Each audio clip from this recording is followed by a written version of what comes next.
कि Donald Trump ने तुर्की को जो जेट इंजन बेचने की डील है 6,600 करोड़ की, इस पर सिग्नेचर कर दिए हैं। हालांकि कांग्रेस तैयार नहीं है, अमेरिका की संसद इसके लिए तैयार नहीं है, लेकिन फिर भी डोनाल्ड ट्रंप ने इस पर साइन कर दिए। इसके साथ ही दूसरी बड़ी खबर यह है कि जो खाड़ी देश है, हम पहले भी इस पर मैं बात बता चुका हूं, कई खाड़ी देशों से तेजी के साथ अमेरिका अपने बेसेस शिफ्ट कर रहा है इजराइल। यानी आप देखिए असल में हो क्या रहा है, इस बात को समझना पड़ेगा। ये पूरे मिडिल ईस्ट में ईरान ने जो है समीकरण को पलट कर रख दिया है और अरब देश इस बात को स्वीकार कर चुके हैं कि अमेरिका अब हमारी हिफाजत नहीं कर सकता। ये बात साफ हो चुकी है। अमेरिका का जो एक धाक चलती थी अरब देशों में, वो हवा हवाई हो गई। देखिए सऊदी अरब ने अपना डेलीगेशन भेज दिया ईरान, जबकि आप देखें कि अमेरिका की तरफ से लाख कोशिश की गई। मार्को रूबियो जो विदेश मंत्री हैं, बताया जाता है, ऐसा ईरान दावा कर रहा है कि उनकी तरफ से एक मिशन चलाया गया, कई अरब देशों को फ़ोन किया गया कि भाई आप खामेनी की फ्यूनरल में अपना डेलीगेशन मत भेजिएगा। लेकिन इस सब के बावजूद जो है सऊदी ने भेज दिया, कतर ने भेज दिया, कई अरब देशों ने, और कई क्या बल्कि 120 से ज़्यादा देश शामिल हुए हैं खामेनी साहब के फ्यूनरल में डेलीगेशन भेजा है। 120 से ज़्यादा देश, अंदाज लगाइए आप। 3 देश जो है नहीं गए, संयुक्त अरब अमीरात यानी यूएई नहीं गया, बहरीन नहीं गया, कुवैत नहीं गया, ये अमेरिका के दबाव में थे इसलिए नहीं गए।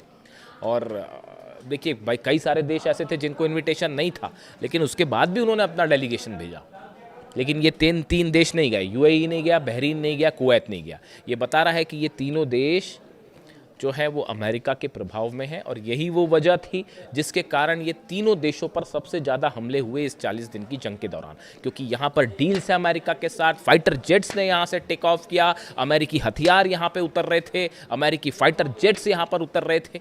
यही वजह थी कि इन तीनों को ईरान की मिसाइल्स ने निशाना बनाया। हालांकि ईरान बार बार ये कहता रहा कि हमारी किसी से कोई दुश्मनी नहीं है, हम सिर्फ अमेरिकी बेसिस को निशाना बना रहे हैं, और आप अगर अमेरिका की मदद करेंगे तो आप हमारे निशाने पर होंगे। ये बात ईरान की तरफ से हमेशा हर कदम पर साफ की गई। अब देखिए इस बीच जो हालात है कि एक तो अरब देश ये समझ चुके हैं कि भाई अमेरिका हमारी जो है रक्षा नहीं कर सकता, दूसरी तरफ डोनाल्ड ट्रंप भी इस बात को अच्छी तरह से समझ गए हैं कि अरब देश जो हैं वो अमेरिका के लिए कुछ खास नहीं कर सकते। यानी अगर ईरान से जंग करनी होगी तो अरब देश कोई खास मदद नहीं कर सकते। अब आप देखिए क्या हो सकता है। पहली बात तो जहाँ तक सऊदी की बात है, मैं आपको बताऊँ, सऊदी ने डेवलपमेंट्स जो बताते हैं, अंदर की स्टोरीज जो बता रही है वो, कि सऊदी और ईरान के रिलेशनशिप भले कैसे भी हों, लेकिन मोहम्मद बिन सलमान इस बात के लिए तैयार नहीं है कि आप हमारे बेसिस का इस्तेमाल ईरान पर हमले के लिए करें। उसकी वजह यह है, 2-3 वजह हैं उसकी। पहली वजह तो यह है कि मोहम्मद बिन सलमान जो है क्राउन प्रिंस सऊदी के, वो एक जो बड़ा प्लान लेके चलते हैं सऊदी के 2030 का इकोनॉमिक डेवलपमेंट का जो प्लान लेके चलते हैं। अगर ये जंग जारी रही तो वो तो गया तेल लेने, वो फेल हो जाएगा। इस बात को अच्छी तरह समझ रहे हैं। दूसरी बात जो है, सऊदी इस बात को अच्छी तरह से ये भी समझ चुका है कि ईरान का मुकाबला तो नहीं किया जा सकता, और अली खामेनी साहब के असैसिनेशन के बाद तो बिल्कुल नहीं किया जा सकता। और अब जब 2 करोड़ लोग एक साथ नारे लगा रहे हैं, उसके बाद वो MOU का क्या होगा भूल जाइए उसको। वो जो MOU 14 पॉइंट वाला शामिल है, वो ईरान के तेहरान के इस आक्रोश के आगे कागज का एक टुकड़ा साबित होने जा रहा है। बस ऐसा भयंकर गुस्सा, अगर आप वीडियोस देखते हो वहाँ के जो तेहरान से आ रहे हैं, जो ईरान से आ रहे हैं, 2 करोड़ लोग अगर एक साथ नारे लगाए death to America, death to Donald Trump, death to Netanyahu, तो आप सोचिए उस देश में, उस मुल्क में कितनी मोहब्बत थी अली खामेनी साहब के लिए, अपने सुप्रीम लीडर के लिए। और जब उनकी 14 महीने की जो ग्रैंड डॉटर का ताबूत सामने आया, पूरा ईरान आंसुओं से और आक्रोश से सराबोर है इस समय। और इसीलिए इस बात को भांप रहा है, इजराइल भी देख रहा है इसको बैठे बैठे, इस गुस्से को इजराइल भी देख रहा है, इस गुस्से को डोनाल्ड ट्रंप भी समझ रहे हैं, जेडी वेंस भी समझ रहे हैं। इसीलिए जेडी वेंस क्या कह रहे हैं, जेडी वेंस का बयान आया उपराष्ट्रपति का कि भाई अगर ईरान ने MOU का पालन नहीं किया तो जो है उसका अंजाम बुरा होगा। यानी जेडी वेंस को भी ये लगने लग गया है कि ये जो बवंडर उठ रहा है ईरान से, गुस्से का बवंडर, ये सब कुछ जलाकर राख कर देगा। और अब सबको शक है कि ईरान की, देखिए ईरान की तरफ से बड़ा स्पष्ट संकेत है, ईरान की सेना की तरफ से और सुप्रीम लीडर नए जो है मुस्तफा खामेनी, उनकी तरफ से। उन्होंने कहा है कि जो भी फैसला लेगी वो ईरान की जनता लेगी। अगर ईरान की जनता नहीं चाहती MOU तो साइन MOU नहीं होगा, शर्ते डील पे आगे नहीं बढ़ा जाएगा। एक ग्रुप है ईरान में कुछ नेताओं का जो शायद देखिए देशभक्त वो भी हैं और वो लेकिन डील करके आगे बढ़ना चाहते हैं। शायद वो ये सोचते होंगे कि ईरान में शांति आए, लोगों को रोज़गार मिले, इकोनॉमिक डेवलपमेंट हो, इस तरह की बातें कुछ गुट के मन में हो सकती हैं। कुछ नेता हैं जो थोड़े सॉफ्ट रुख रखते हैं डील को लेकर। लेकिन ईरान की जनता का मूड इस समय क्या है वो आप देख सकते हैं उन नारों में, उन लाल झंडों में और वो स्लोगन्स जो लिखे हुए हैं उसमें। तो ऐसे हालात में देखिए जेडी वेंस को भी ये लग रहा है कि अब एमओयू तो गड़बड़ है भाई। डोनाल्ड ट्रंप का जो है वो भी बयान आया है, उन्होंने कहा है कि आगे आगे देखिए होता है क्या, और अगर जो है एमओयू पे बात नहीं बनी तो फिर से हमले होंगे। अब ऐसे हालात में जेडी वेंस को भी ये डर सता रहा है कि भाई एमओयू तो गया, ट्रंप को भी सता रहा है कि एमओयू गया, अरब देश अमेरिका की मदद नहीं कर सकते, अमेरिका अरब की मदद नहीं कर सकता, तो फिर क्या किया जाए? तो फिर तुर्की से यारी बढ़ाई जाए।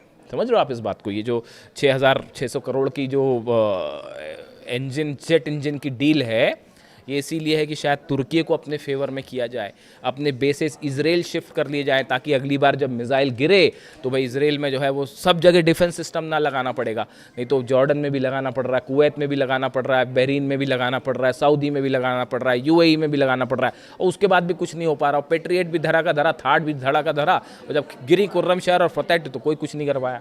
तो अब ये खर्चा भी बड़ा हो गया साहब, बेसिस भी जल गए, खर्चा भी भयंकर हो गया, और वो बहरीन में 5th फ्लीट का ऑफिस है वो फिर से पूरा बनाया जा रहा है, नए सिरे से बनाया जाएगा, इतना नुकसान हो गया उसका। तो अब क्या है कि बेसिस शिफ्ट किए जा रहे हैं इसराइल के, भाई इसराइल में ही रहते हैं वहीं सही रहेगा, तो सैनिक भी वहाँ पे ट्रांसफ़र किए जा रहे हैं, तो जहाँ ज़रूरत नहीं है वो सब बेसिस जो है हटाए जा रहे हैं। हकीकत ये है उसके पीछे की। यानी आप देखिए अरब अमेरिका के रिलेशन भी बदल रहे हैं, ईरान की अरब देशों के साथ भी जो है रिलेशन बदल रहे हैं। कुछ देश ये स्वीकार कर चुके हैं कि भैया boss Iran is the boss, बात खत्म हो गई। 100 बात की एक बात यह है, 40 दिन अगर आपको जरा भी देखिए, कई मेरे दर्शक ये कहते हैं कि भाई जीत तो अमेरिका की हुई है, ऐसा वैसा इस तरह के बयान आते। 40 दिन की जंग के बाद ही ये तय हो गया था कि अमेरिका और डोनाल्ड ट्रंप और नेतन्याहू ये जंग हार चुके हैं।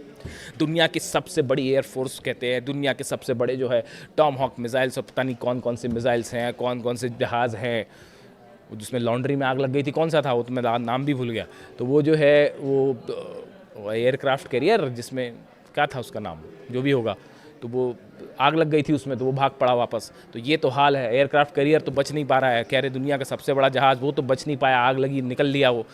तो आप ये जो हथियारों के जानकार हैं, है ना, वो ये इस बात को अच्छी तरह से जानते हैं कि अमेरिका की मिलिट्री हार हुई है भयंकर। और वो चाइना वाली बात आप देखेंगे, चाइना ने जितने हमले अमेरिका ने किए, F-35 जेट टेक ऑफ करता है, कितनी देर में हमले करता है, कौन सी मिसाइल्स दागता है, कितनी देर में पलट के वापस आता है, उसे कैसे गिरा जाए, वो चाइना और रशिया ने उसकी पूरी रिसर्च कर डाली है कि अगर भविष्य में कभी सीधी जंग होगी तो कैसे अमेरिका को निपटाया जाए। वो खतरा एक अलग पड़ गया है।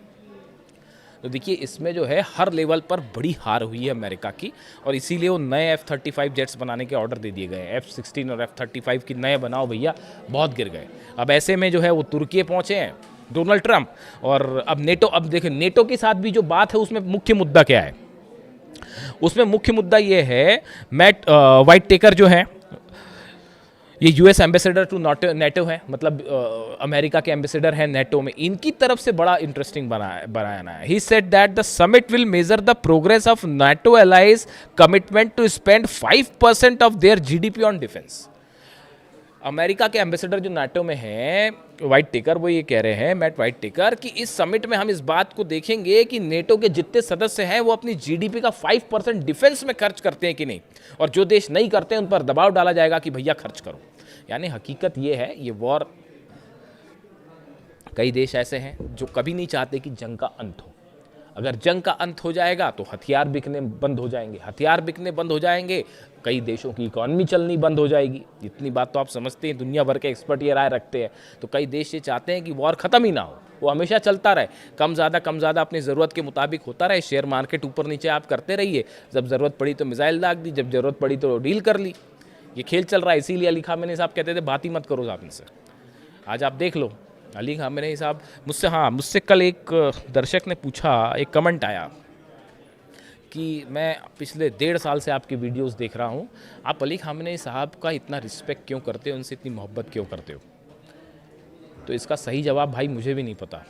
ऑनेस्टली स्पीकिंग मैं भी कई बार इस बात को लेकर हैरान होता हूँ कि देखिए कई बार होता है, आप कुछ लोगों को से प्रभावित होते हैं, आप उनके संपर्क में भले ना भी आएँ डायरेक्ट, लेकिन उनके विचारों से, उनकी बातों से आप प्रभावित होते हैं। और आप देखिए कई सारे एस्पेक्ट ऐसे हैं अली ख़ामेनी साहब की, आप वर्तमान में जो लीडर्स हैं, वर्ल्ड लीडर्स या पिछली पूरी शताब्दी के वर्ल्ड लीडर्स देखिए, इतनी बड़ी फ़ैन फॉलोइंग किस लीडर की है? आप देखिए ज़रा, आप ईरान पर नज़र डालिए, आप दुनिया पर नज़र डालिए, इतनी बड़ी फ़ैन फॉलोइंग क्या किसी और लीडर की थी?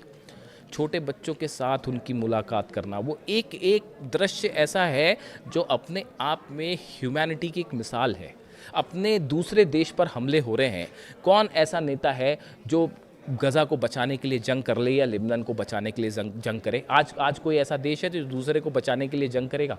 लेकिन वो ऐसे लीडर थे जो जंग करने को तैयार हो गए गज़ा के लिए, लेबनान के लिए।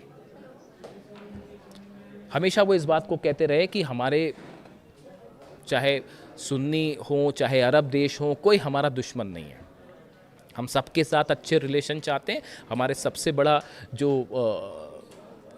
गोल है वो है ह्यूमैनिटी, इंसानियत। आप देखिए ऑस्ट्रेलिया में जब ज्यूस पर हमला हुआ तो ईरान ने उसका विरोध किया, आप उसके खिलाफ बयान दिया कि भाई हमारी इजराइल से जंग है, इजराइल की सेना से जंग है, उन लोगों से जंग है जो तेल के लिए खून बहाते हैं, जो गज़ा में मासूमों को मारते हैं, उनसे हमारी जंग है। लेकिन जो इजराइल के आम नागरिक हैं उनसे हमारी कोई जंग नहीं है। उसका विरोध किया ईरान ने कि आप कहीं पे भी गन लेके चले जाएं और किसी को भी मार दें, उसका विरोध किया ईरान ने। ये एग्जाम्पल था एक रिस्पॉन्सिबल देश का, और ईरान की तरफ से सबसे पहले जिन देशों ने क्रिटिसाइज़ किया उसमें ईरान शामिल था। तो इसीलिए अली ख़ामेनी होना जो है वो आसान नहीं है। अब देखिए हालात ये है, जो हमने जहाँ से बात शुरू की थी उसके आगे की चंद खबरें आप देखिए कि लेबनान में, गाज़ा में, सीरिया में लगातार नेतन्याहू की तरफ से हमले जारी हैं। गज़ा में हालात ये है कि छोटे छोटे बच्चों को निशाना बनाया जा रहा है, कैंप्स में हमले किए जा रहे हैं, लेबनान पे इस तरह के हमले जारी हैं।